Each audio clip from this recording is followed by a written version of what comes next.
पत्रकार परिषदेचा विषय असा आहे की होऊ घातलेल्या स्थानिक स्वराज्य संस्थांच्या निवडणुका लवकरच मला वाटतं 2-3 दिवसात जाहीर होण्याची शक्यता आहे.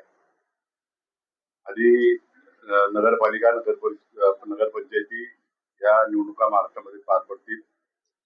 त्यामध्ये आपली पाचोरा नगरपालिका आणि भडगाव नगरपालिका प्रथमतः या निवडणुकी होण्याचे संकेत आहेत. नंतर दुसऱ्या टप्प्यामध्ये जिल्हा परिषद आणि तिसऱ्या टप्प्यामध्ये महापालिका.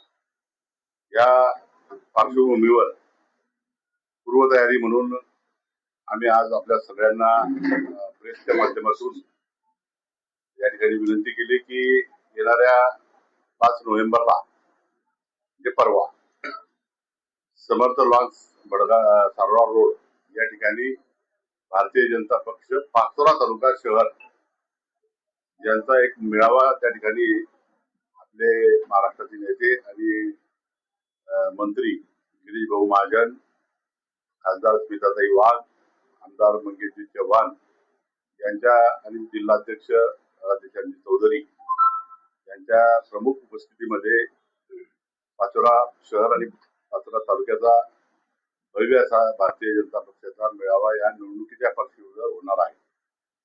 त्यासाठी स्वतंत्र या तालुक्याचा होणार आहे. भडगाव तालुक्याचा मला वाटतं 7 तारखेला त्या ठिकाणी होणार आहे.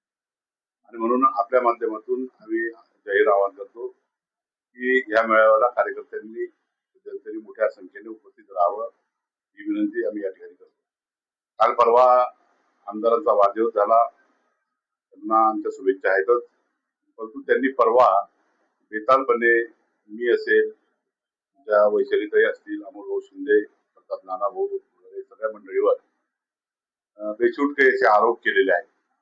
त्या आरोपांना देखील उत्तर आम्ही 5 तारखेच्या मेळाव्यामध्ये त्या ठिकाणी देणार आहोत. वैयक्तिकरित्या हे आरोप करण्यात आलेले आहेत.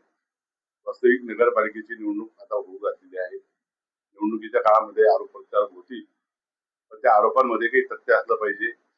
बेछूटपणे खोटारडे वेगवेगळ्या